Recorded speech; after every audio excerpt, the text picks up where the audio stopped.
Yeah, yeah. We back. Hit it with that extra special.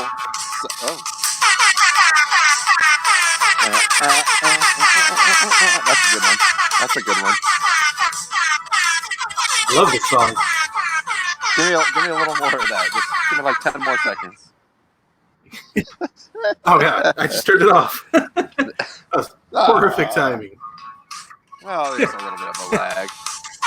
That was some other let's enjoy some Take on the air horn edition.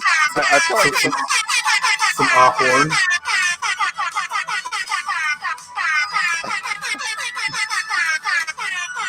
This is the way it was meant to be played. I got to turn it off because then the actual song just kicks in, and I'm like, no, I don't want more to come down on us. I don't want any kind of copyright issues involved here. Yeah. But thank you guys for joining us. Free for All Friday. Get in with the comments. Shout out to Bo already checking in early.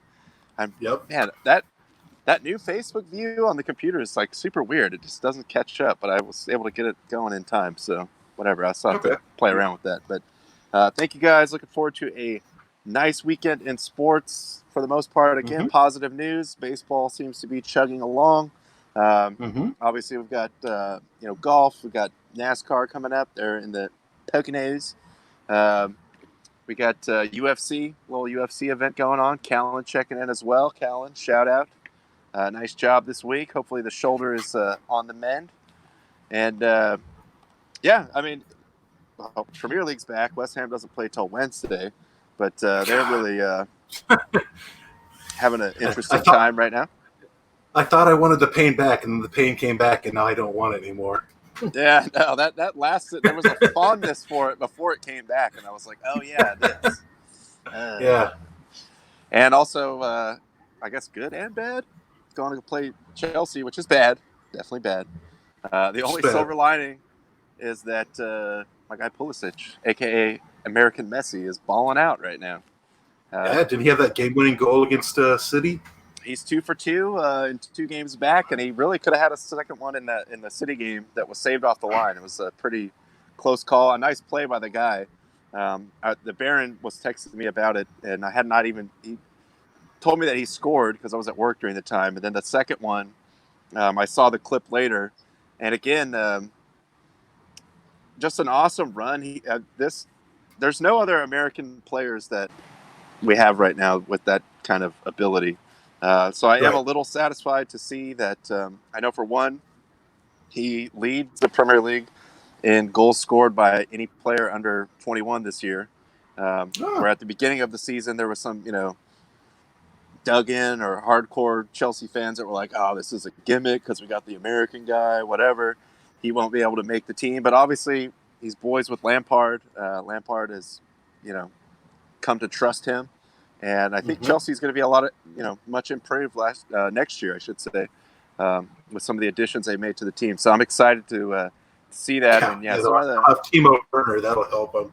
I'm certain. Yeah, the change of pace in Pulisic's game is there is no other American player right now that has that. So hopefully he doesn't get hurt. True. That's all I can say. I mean, God, oh my God, dude, what if West Ham? You want to say it? He gets hurt in that game. West Ham will still lose, so then I just lose everything. Yeah. But now Pulisic is balling out. So give some props to the young buck out there doing this thing in England. All good signs there, just not for West Ham. But he's safely away from West Ham, not having to play for them. So good for him also. Oh, Callan, I don't even want to hear about. I don't even want to hear about suffering. We're West Ham fans. Liverpool can shove the suffering up their ass. Yeah, I'm going to have to agree with that. Sorry, Callan. Just can't get on board with the Liverpool fan base. I love the team, as I've mentioned here before. They're very fun to watch. I like the way they play, but they're like we were saying, when the whole return was coming out, all these games that the authorities were requesting be played at neutral sites, most of them were Liverpool games. Just even though there aren't fans in there, they still wanted to have it at a neutral site just to not have things going on outside the stadium, whatever. So Liverpool's reputation somewhat precedes them in that regard. But, I mean, congratulations, I guess, whatever. No, they earned it. They're absolutely far and away the best team. A great team, for sure. Yeah. But we'll see what happens to West Ham. It's getting worse and worse by the day as they slip further and further into the extreme danger zone that they are now very much flirting with. But some good news out of the NBA today, at least as it pertains to me personally.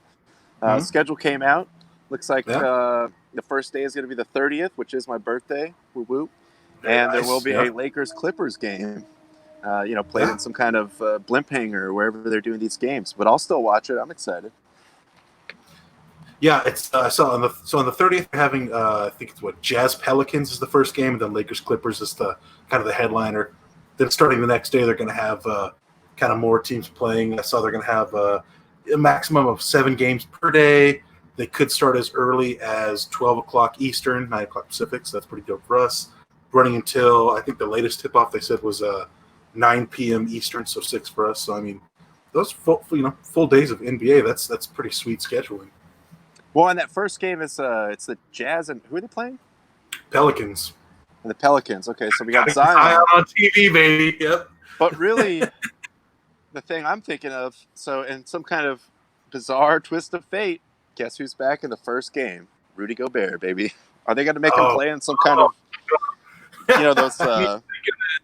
those bubble things that like they let you run into each other and play soccer in? Like, I don't know. Are they just going to put him in a thing? But that'll be interesting to see. And maybe with some mics on the court, we'll hear some kind of. Just don't let him near the microphones, please. Yeah, no, don't let him touch anything. I think hopefully he's learned his lesson. Let's go, Sacramento Kings, JK, Lakers forever. Hey. Agreed. Hey, that's the final game of the regular season will be the Lakers Kings. The massive Lakers implications in that Lakers have already Kings. clinched a spot, and the Kings who will all in likelihood be officially eliminated several games before then. Maybe they get in that last game, and that just adds another fold to the long-standing rivalry. Look, if the Kings win that game, I'm gonna hold it over your head no matter what. But I'll take that. Yeah. We're hunting for big game here. It's cute, whatever you Kings want to do right now. But I'm not too worried about it. Let's just say I think my guys you should brush them aside with not too much problem. But whatever. The Kings will have a tight pool to celebrate in. So true, they do have a nice spot there. In the party spring break hotel that they've got set up there. Yacht Club, baby. Yeah, the Yacht Club. The Yacht Club. I hope they're just blasting Christopher Cross all day out there. I was gonna say just play some yacht rock all day, some Michael McDonald, some old Kenny Loggins, Steely Dan, some Kenny Loggins, Steely Dan, Toto. Keep it chill out there. Play some Maxis, some George Benson, Bill Bounty. I can go on about yacht rock artists, real yacht rock artists. I'm just gonna go ahead and say that we can also be the yacht rock show of record on the Quarantine Network. At least Absolutely. As far as the sports arm, which is only 2 shows, so I don't even think Callan is old enough to know what yacht rock is, so we're taking that crown. Sorry, Callan. But just a happy coincidence, like I said, that first game back and a Laker game will be on my birthday, so I'll try to enjoy that. Yeah. In other NBA, this is like unrelated, but Tyler did reveal that. And I've heard different stories of sort of the making of NBA Jam, which is the favorite video game of this show, I think I would say, as far as hours spent between both of us playing the same game here together. But they had a little behind-the-scenes interview with one of the programmers that was a big Pistons fan, and he revealed that the game is programmed so that the Bulls would not make any shots in the last second of the game if they were losing. So... no, it is specifically Pistons, right? Specifically only against the Pistons. Well, there's a lot if the Bulls were trailing with the second left, they could not win. There's a lot of mysterious quirks to anyone that spent the amount of time playing NBA Jam that we have that reveal themselves to you. Callan, you're not wrong. I'll concede that one. He's claiming the alt rock show of record. That's fine. I will bow to you in that regard. Yep, we yield to you on that one. But yeah, so I did that. That did come out. I guess there was. I haven't watched it yet, but there's like a 25-minute kind of a behind-the-scenes video about the making of NBA Jam that's on YouTube. Just came out a day or two ago. I haven't got a chance to watch it yet, but I did see that clip, and it just made me laugh because all I could think was like, oh god, now we got a game fixing scandal here in NBA Jam, which we always know what's on the up and up with ridiculous rubber band AI. I know. I wonder how many people are going back to remember that one time you beat me at some random crappy bar in 1996? It was rigged. I knew it was rigged. You owe me a Pabst. Let it go, man. No. But yeah, so I mean, anytime there's any news of NBA Jam, I think it'll warm both of our hearts. I mean, Ronnie for a time owned an NBA Jam arcade machine, and we spent many an hour literally crammed in side by side with two other people, just playing that game for hours in a tiny, hot, sweaty room. It sounds kind of interesting when you say it that way, but yes, it was. It was the Sweat Lodge, where men traditionally go to bond. That's right. And it wasn't even bond because they would just be yelling at each other. But yeah, mostly it would be fights. Bullshit. This game is rigged, or whatever. Yeah. Some team makes a bizarre, inexplicable comeback, which as more things come to light, the game is obviously sort of programmed in that way to keep it close. And we played many hundreds of hours of that. So I think we've seen all the different sort of quirks, shall we say, in the programming of that game. But, I did want to get something. Callan actually sent a message about it just a minute ago here. So tonight was the NHL Draft Lottery. For those I did see this as well, yes. Which was probably the first hockey news we've gotten in a while. They've been kind of quiet while they're still figuring out their locations for the playoffs. But actually, good timing. We actually have Callan, I think, maybe trying to call us. Let's see what's going on here on the line here. Yes, it does look like we do have a caller on the line, the Sabores Colombianos Celebrity Hotline. Once again, City Heights' premier destination for fine Colombian cuisine. Check them out right at the corner of my street here. Actually, never had the coffee, ironically, for a Colombian place, but I'm assuming it's good, being known for their coffee and all. But it's a fair assumption. Let's bring in Callan to the program. Callan, how are you this evening? How are you guys doing? Good to see you guys. You good as to well. See you, as I mentioned, hopefully everything's going okay with the shoulder there. We're good, my man. Thanks for asking. Another good strong week on these airwaves, and thank you very much. Just as I've been relaying to everyone that's been a part of this whole quarantine network, congratulations just as a whole on the surpassing the 1 million views mark. So good job, everyone. Callan, how are you doing this evening? I'm doing good, and still kind of trying to figure out what really happened, though, with the NHL Draft Lottery, because I'd watched it on NBCSN, and I'm saying to myself, because Detroit, the Red Wings, had the worst overall record when the season stopped. They had a .275 win percentage, and they had an 18.5% chance of winning the pick, or the top overall selection.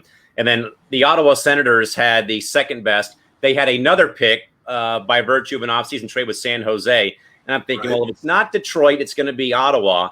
And then I'm thinking to myself, but if for some reason that there is a team that is in the qualification round, so the 5 through 12, if they get if there's a pick that goes that way, I am going to be utterly pissed if this happens. And sure enough, Bill Bailey walks in with 8 cards. I'm just like, are you kidding me?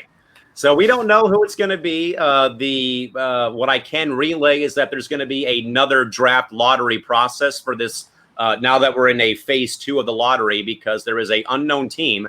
So it could be any one of the teams that loses in this play-in / qualification round. So, I mean, you're talking Pittsburgh, you're talking Montreal, who could probably use it, Toronto, Columbus. There's a whole bunch of teams out there that are in this qualification round. And I mean, I can only imagine what's going through the minds of anyone who's a Senators fan, or for that matter, a Red Wings fan, especially Detroit, with that dismal record this season. Like, you had it, and now you don't have it.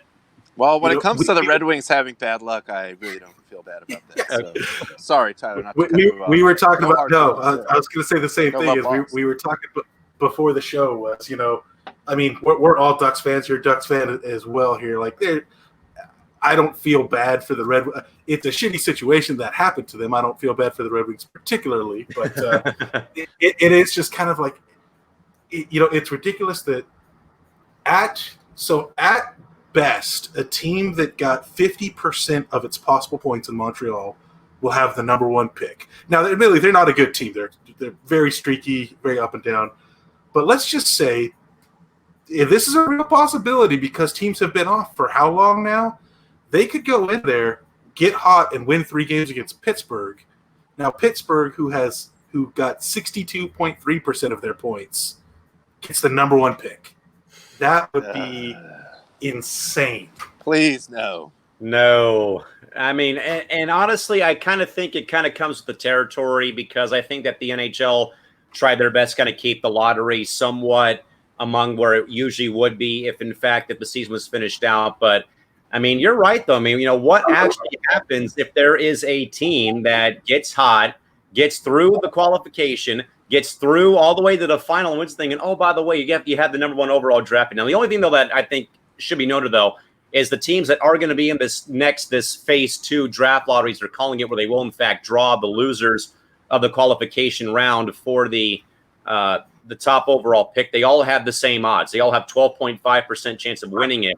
But also, you got to keep in mind, though, too, if there were, though, fellas, any trades made that may involve first-round draft picks. So I think I already saw one scenario where if the Rangers beat Carolina or something else happens along the line, that some of these teams already had trades in that had first-round draft picks. So, like, Carolina could lose, but, oh, by the way, your draft pick's going to the Rangers. So, I mean, that's also another caveat to, I think, just that while it's one thing, it makes it a little there a little bit more dramas added to the draft when in fact it rolls around and they have the next lottery phase, and hopefully the NHL can get back on their feet. I think they're still looking around mid to late July. Still haven't announced those 2 hub cities yet where they're actually going to have the East and West play their play. I think that Vegas is probably going to be the most likely spot for the Western Conference. If Canada could perhaps kind of lift the restriction on the mandatory 2-week quarantine. I talked about that with the Blue Jays yesterday, that baseball had to submit some type of a plan or a proposal to the Canadian health government to say, hey, can we let this team play, at their home ballpark? Otherwise, you're talking about the Blue Jays having to go back to Florida where, oh, by the way, they had to close down their complex. Right. So, yeah. So I think the NHL draft lottery added a lot of suspense for hockey fans for how is this actually going to come to fruition. But I think though, I even said though, that guys is what I think is the beauty of sports is you're locked in for the ups and downs, wins and losses, but also the twists and turns that the sports world brings. Like in this case, a team that is in the playoffs is going to have a shot at the number one overall pick. It's just utterly insane, but cool. The scenarios too, like you were laying out, where what if a traded pick comes into play here? Right. There's a lot of moving parts, so I guess maybe Bettman, you magnificent bastard, you came up with this whole thing, or it's just a Canadian conspiracy to get Montreal or Toronto. And Chicago's 12th in the Western Conference, I think, too. So you're looking at a couple of the major markets also being involved, and then Red Wings, especially I think Ottawa, because they had 2 picks. One by virtue of one of those off-season trades, and I think it's going unknown team, Los Angeles, Ottawa, Detroit, Ottawa, and then down the line. And of course, Anaheim's picking 6th, and then Buffalo, of course, is picking 8th, and they're in shambles too in Buffalo. So, man, it was a very intriguing but a very utterly insane half an hour for. And really, the first major event to happen for the NHL post them announcing that, hey, we're going to try to come back eventually. And that was their first major announcement. And I mean, we'll see who gets that number one pick. I would probably say it probably goes to Montreal if they don't get past Pittsburgh in a 5-game series. So really, when you explain it that way, it took the NHL all of 30 minutes back on national TV to come up with some baffling scenario again. I think they had already announced the format when they had the big press conference about, this is the guidelines to come back to play, phase 1, phase 2, this is what's happening for the draft lottery. If all if the top 8 picks go the way that they're supposed to go, or top 7 picks go with, Buffalo, New Jersey. If there was no qualification team in there, it would have just been a one-time thing and done. But now that we have this new wrench in the plans of where we have a team that's unknown that has the number 1 overall pick, now we have to do a whole nother thing with them. And now, I even had a difficult time trying to explain it this morning on the program. It was like, this is a very, this is like never been done before. And I don't think any sport where we've had to have separate draft lotteries for, 2 in 1 year for one sport. Of course, the NBA had to suspend theirs because of the shutdown. And I think they actually have a date now for the draft itself. So, for 30 minutes, it was a very intriguing time to be a hockey fan. And obviously the 1, though, 2, where a lot of fans' hopes and dreams of catching the number 1 pick went right down the drain because someone that's in the postseason party is getting the number 1 overall draft selection. But it's going to be fun to see how it pans out. And, this might be one of the class that's probably going to be a part of 2020 for the first-year player draft. Should be very intriguing. There's a lot of good talent, though, out there. So we'll see who falls, though. In our case, fall to number 6 and play for the Ducks. Right. And I do quickly want to go to Will's comment. Will,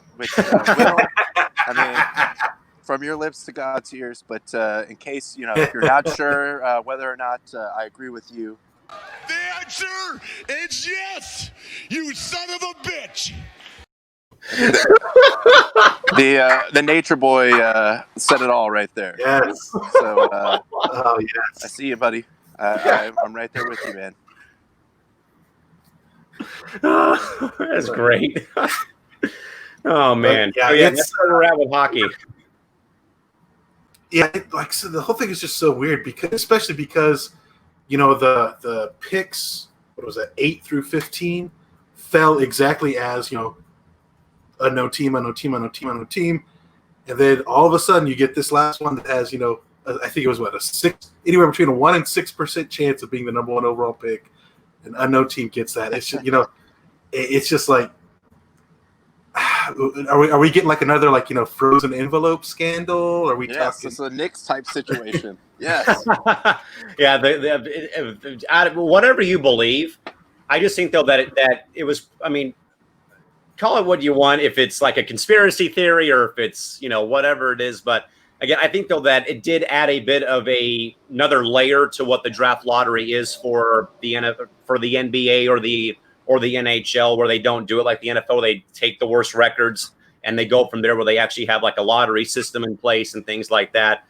But it doesn't matter as long as those ping pong balls go your way. You're getting that top overall selection. So a bit of luck has to be involved, but now it's just a matter of who is it going to be though when they have this second phase draft in between the qualification round ending and then the first round of the actual Stanley Cup Finals. So we'll see what happens. And yeah, I swear if it's Pittsburgh. Oh, I swear if it's Pittsburgh. It's always a funny thing when these things happen in draft lotteries in general, because on the one hand, it's like, oh, maybe it actually is random. But then the next side of that is just like, I knew it was rigged.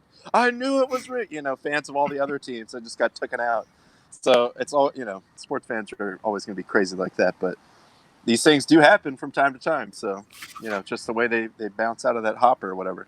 Either way, it's going to be cool to see though how this next phase works, and then who goes where and things of that nature. And hey, thankfully baseball got their crap in order finally. We can have ourselves a baseball season very soon, and talked about that this morning about how they have very stringent protocols. I'm still though, guys, just a little concerned though. How are they going to be able to monitor these guys away from the ballpark? They already have enough restrictions in place as is. I think I heard some of that they can't arrive more than a certain number of hours before the game starts. Restrictions about locker rooms, what they can and can't do with, whirlpool showering, so, a lot of measures at the ballpark, but man, once you leave that ballpark, things can get very, very out of control and obviously not a very good way for Major League Baseball. But I think that the protocols that I read off today sound nice, or they sound like it's a good idea. You have to have two negative tests. You can't have a fever for more than 3 days without taking like Tylenol or some kind of supplement to kind of, knock down reduce the fever. And then, they're going to have a bunch of physicians and like a big committee. So maybe they're doing it right, maybe not. Who knows? And then other than that, hopefully we'll have a schedule for baseball very soon because I want to see who the Padres face off with. Probably in my mind is going to be the Dodgers. First game of the year, more than likely at this rate. It's Most likely. possible, just geographically speaking, and kind of just going back to what you said. I think the NBA, that's been a lot of the talk too of like, are they really going to be able to preserve this bubble? Yeah, that's the only campus concern I think that people have for who's going to get out, what's going to get people, in. Yeah, and that people also, because also Major League Soccer is also starting up down in Florida too on July 8th. So, I mean, if it works out, then they're going to look like the two best leagues that figured out how to play sports in a pandemic era or a pandemic chapter of history. So if it works, it works. If not. But I think that they both, or at least at the NBA, they have things in place to make it work, and I think everything's going to go off without a hitch. We may have a couple setbacks with testing and some guys coming down with it, but I think that they're going to work out just fine, and that we're going to be back on our feet and enjoying live sports in a couple of weeks.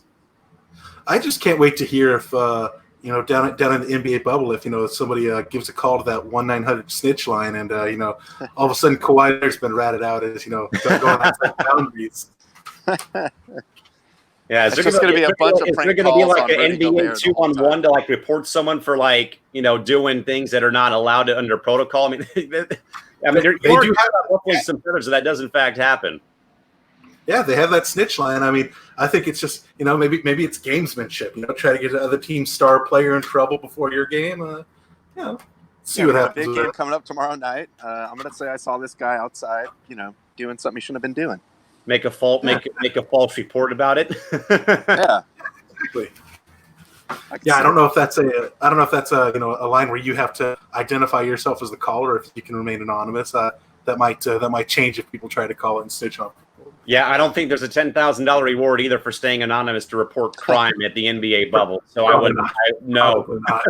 Good idea though, Tyler, but I doubt it's going to work. $10,000 to these guys. That's one-handed jump change or whatever the dice game they play is. So that's enough. That's the bill for a first-year rookie having to buy the whole team dinner when he becomes when he signs his first contract. Exactly. Oh man. All right. Well, I do want to I'm just going to interject this because we haven't had one in a while. And I did find a pretty promising one earlier today. This actually, I've come to find out, was from the 5th of June. But we do have this friggin' guy. The fans have been clamoring for it. So let's fire this up and let you guys decide here for yourselves.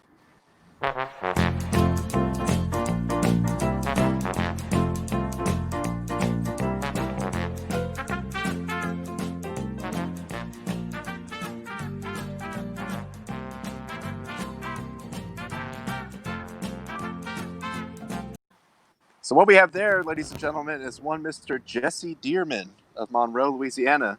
As the report showed, he was found naked at a local gas station. I'm sure a very classy establishment, which he blamed on that he was attacked by a spider and had to remove all of his clothes for safety. Although below my highlighting, which kind of got in the way, I'm sorry, he did reveal when officers asked him if he had taken any dangerous controlled substances. He said that yes, he had, but he did not know what they were, which is always good. And on a scale of 1 to 10, ranking its power, he said it was a 4. So maybe he's like, but it was just a 4. Come on, man. It was only about the spider. Like, yeah, maybe I'm high a little bit. I'm a little high. But it was a spider. It was a spider. Come on. He didn't know what they were, so he's using the old Barry Bonds, the cream and the clear defense. Yes, exactly. Like, I didn't know what it was. I just ate it. I don't think it'll be as good as that one guy who tried killing gophers with gasoline in his front yard. He's a big Caddyshack fan. I'm just like, what?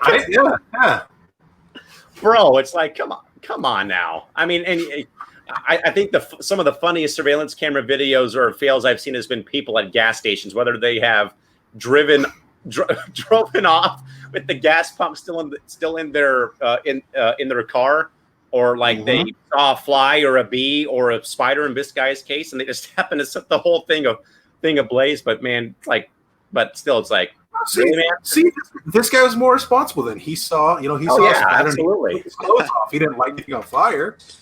My logical instinct was to remove all my clothes to know that I was spider free, and that brings us to now. So I'm talking to you, fine law enforcement. But it also just shows you about how many people really are terrified of spiders. Will says those bath salts hit different these days. Oh, I don't know. Maybe that's a new blend they got down there in Monroe.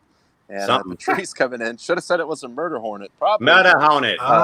Would have been a little more better than I can. A little more lenient, yeah. If he would have just blamed it on a murder hornet, maybe he wouldn't be Meta facing these hornets. problems today. But he did post bail, so The meta hornets. Actually, now that I'm thinking about it, I wonder if maybe he had just watched Tommy Boy beforehand and went with the whole bees attack defense. No. bees. Better he had a flashback or a dream of him being the Human Torch from the Fantastic Four. Could have been it. Yeah. Chris Evans called. He wants his rollback. Hey, we did. Myself and my wife had a very large spider in the house. No.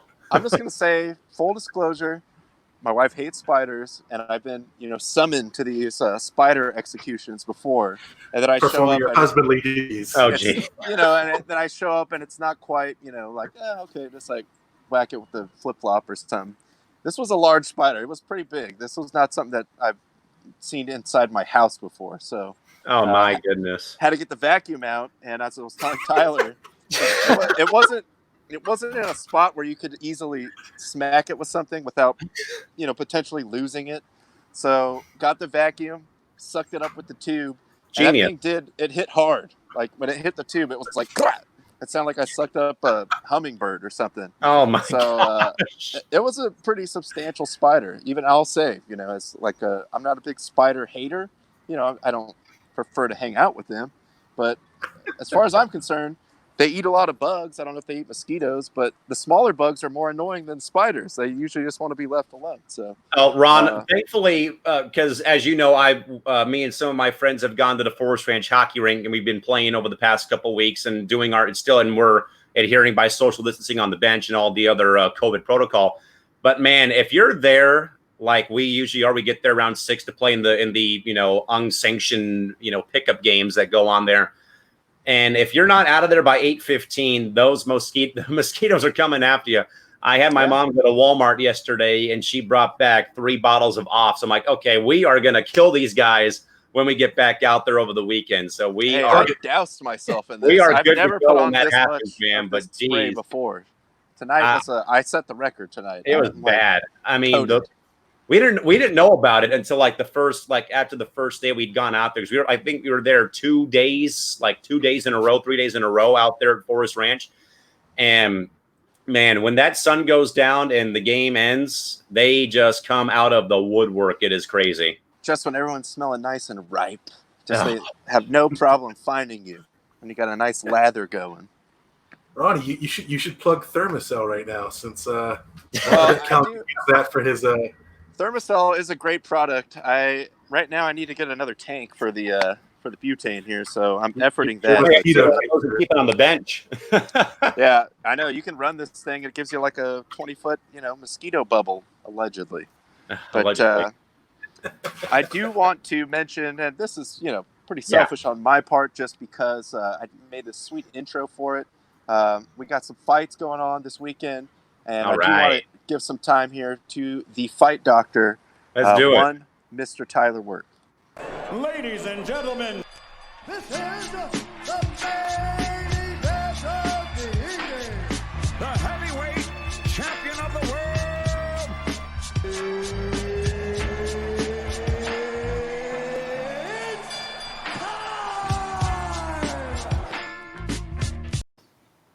It's time. That is well made. I get That excited. is really well I feel like made, it's and fight night it's- every it's- time I play that it's thing. it's better than my analysis deserves. I'll say that. That's all right. I got my part but- out of the way, so that's all you. Yeah, there you go. Doc. But yeah, we do got to fight UFC on ESPN tomorrow. Looking over the card, it's kind of a lot of lesser known fighters, which usually means on paper doesn't look good, but that could just turn out young hungry fighters looking for something big, and they just go for it. So the undercard might be better than I'm giving it credit for, but really the big fight is the main event: Dustin Poirier and Dan Hooker. That's just two just really exciting fighters. Poirier's coming off his loss to Khabib, which everybody's losing to Khabib. That's Ain't nobody safe. It is what it is. Yeah. Yeah. But it's the number 3 and number 5 ranked light heavyweight fighters. Poirier's, I think he's a 6-time Fight of the Night winner. He's got 12 KOs in his career. Hooker, I think, has 10 KOs in his career. So I mean, you're looking at pretty exciting fight that in all likelihood won't be going the distance. Now that I've said that, it'll be a 5-round boring snooze fest. They're just laying on each other. Come on. Broadcaster's jinx. Yeah. The other fight I noted, I don't even necessarily think this will be a great fight, but the co-main event is Platinum Mike Perry taking on Mickey Gall.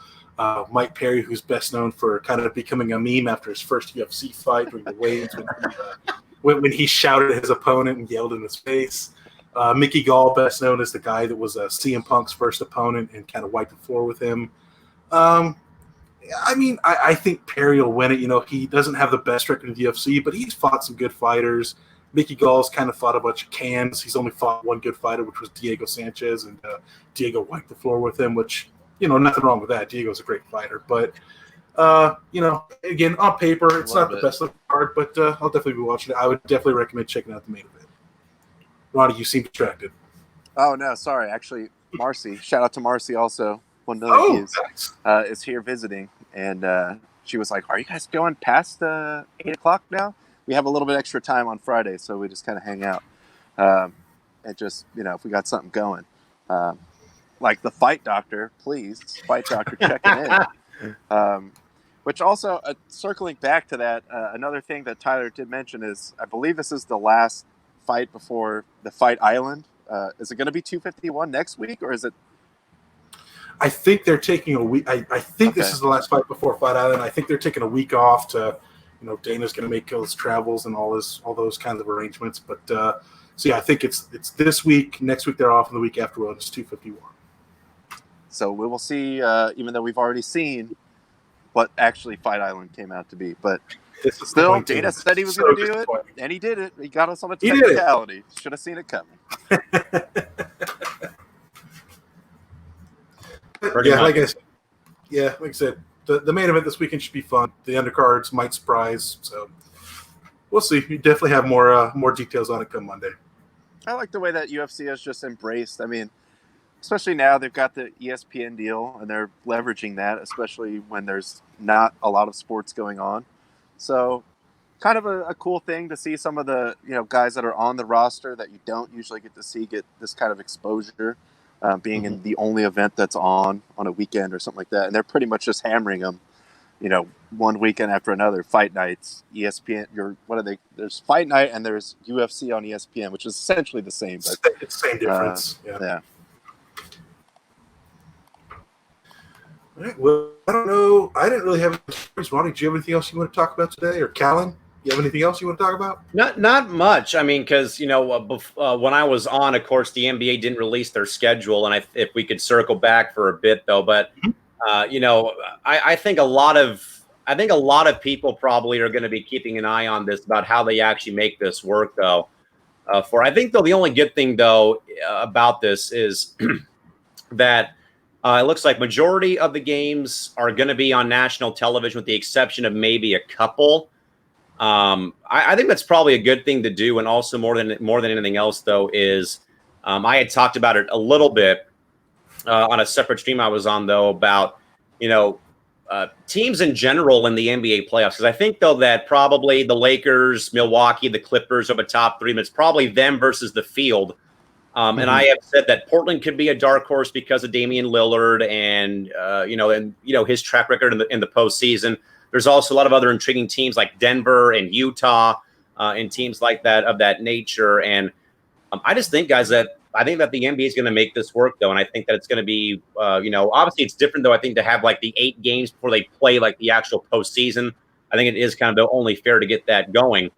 But I guess, though, maybe other than your favorite teams, LA and Sacramento, what other teams, though, in your mind probably are teams you would keep an eye on, and why? Ron, how about you? Well, I mean, just right off the bat, as we were talking about a little bit earlier, we get to see potentially Rudy Gobert come back in the first game after the shutdown that was basically precipitated by his contracting the virus. So that's just like a weird.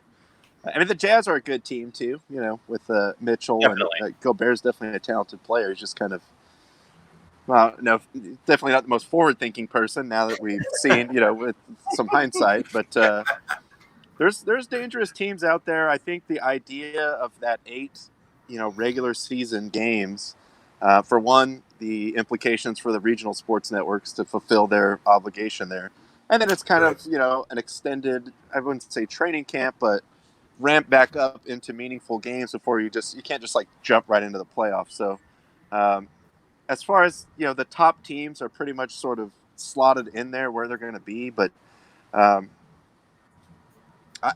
looking forward to it. That first game back, it's kind of a nice little showpiece there with the Lakers, or the second game back, I should say, Lakers Clippers. But damn well though that game's going to overshadow Utah and New Orleans by a long shot. Well, we got Zion, though. They had to get Zion back on TV. It's a must. That could be a true point. I mean, teams like Utah, teams like, anyone like Utah, like New Orleans, even Denver.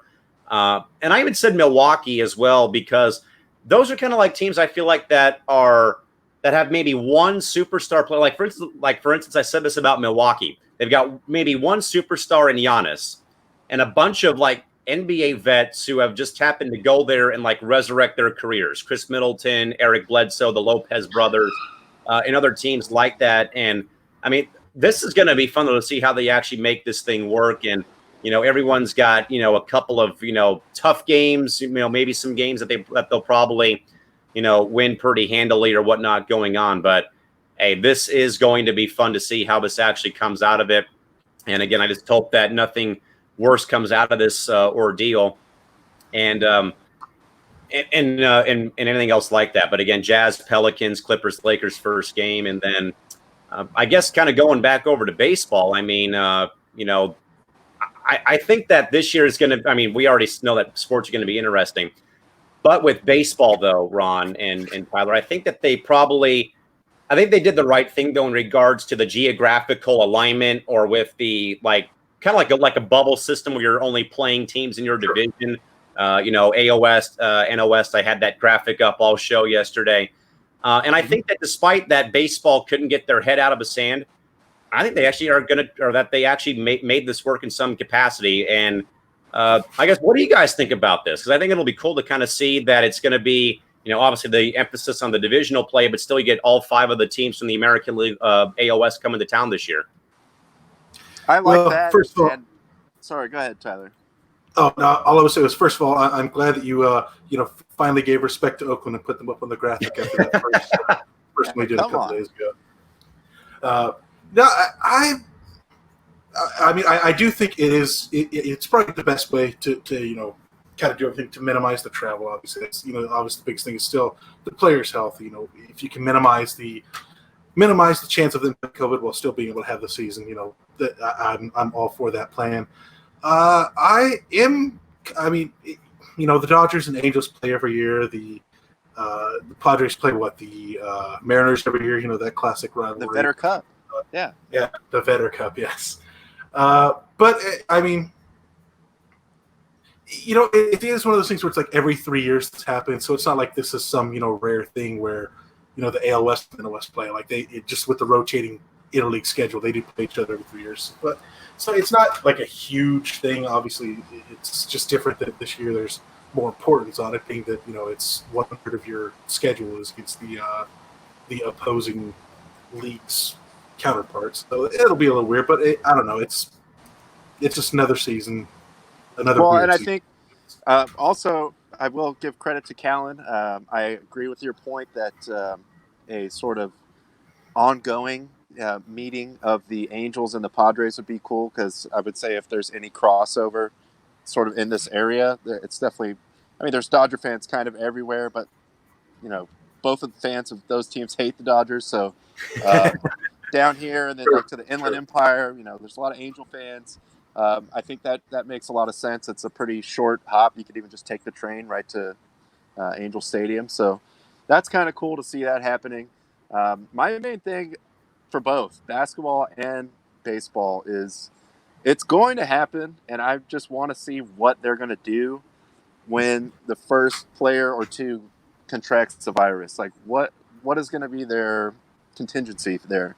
Do they just shut that team down? Like, they can't really afford to do that in this little, tiny amount of time. So they've obviously been in contact somehow with each other, pretty close quarters.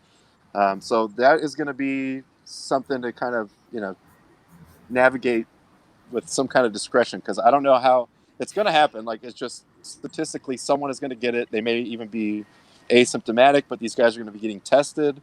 We'll come out, and then, we'll just go from there. But I don't know if they've got, I'm sure they're working on things. Okay, in this scenario, what if, then we will do this, but it will complicate things. And then, like in the NBA, where you had, players that were sort of conflicted about, is this the right thing to do because of the Black Lives Matter conversation that's so prominent. And then, others, Avery Bradley, legitimate health concerns.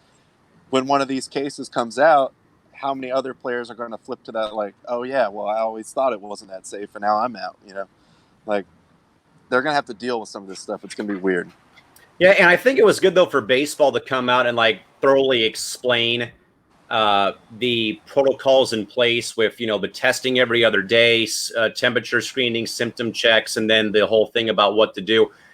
I do think, like I said this morning, it's probably the only concern that a lot of us have though, is how will leagues react if a team or a player on a team contracts the virus? Do they have to, do games have to be forfeited by the team if they don't have enough guys to play? What things happen here? Then this is a very fluid situation that obviously I think the NBA is considering. I think the NHL is considering. Major League Soccer is considering. And things of that nature as well. But I think that baseball had it pretty much kind of on the head. Obviously, you can't social distance on the bench in football or in bat. Like I said this morning, maybe that they move coaches in football off the sidelines and up into the press box, just like coordinators are during Bobby the Bowden style, baby. The NFL, just shouting down from a tower. There's a lot of still unanswered questions about how will the sports world look when in fact they do, come back to full pass. And then, of course, you have, certain states that may allow fans to come to games. I think the Astros have already said that they will, in fact, have fans at their home games, or they could be at, either 25 or 50%. And then, what does that do for other states and things of that nature? And, of course, I think guys who see NASCAR try their best to, let fans come. I think they moved the All-Star race in July from North Carolina to Bristol because they were going to let fans into the event. So, again, not just testing, but also questions, though, about testing, but also fan attendance maybe this year. If not, see you next season. Well, it's funny you mentioned that. And I think Ronnie had kind of brought this up when this whole COVID thing started about fan attendance. I thought I heard something last night about when the NFL comes back, they're going to not allow fans to sit in the first 6 or 10 rows. And that teams were going to be actually tarping those off with sponsors, sponsored ads written on the tarp there, which I thought was funny because I remember Ronnie, again, mentioning that pretty early on during this. Ron Davis green screen. Let's do it. He called it. Put us up there. But, yeah, it is interesting to see what teams are going to do with the potential of fans coming back, how they're going to do that, if they're even going to be allowed to do that. So, well, that's about all I got. I thank you guys for sticking with us. A big shout out to Callan for calling in on a Free For All Friday. No problem. Another good week. We'll get back with you guys on Monday, and we'll just kind of break down what all we were able to see and what took place over the weekend. I'm sure Callan will get you some updates there in the morning, if any big news comes out as well. But thank you guys again. Like I said, thank you to everyone at Quarantine Network. Going over that million views landmark was awesome. I feel like that's a big team effort from literally starting from, nothing, just an idea that Bo had, and everyone that's put all the hard work into this to make it so big. So I think it's been cool to be a part of it, and look forward to, doing as many of these shows as we can for you guys. Absolutely. Well, in that case, I will just say stick around. We got Book Club for TV coming up next here in about 7 minutes. Check out Callan Monday through Fridays, 11:45 a.m. on the alternative rock show of record for the Quarantine Network. That is And, Keep it correct. smooth over here. Yacht rock, baby. As always, Yacht rock, alt rock, let's do it, baby. Keep the fire. keep it fire. As a buzzer,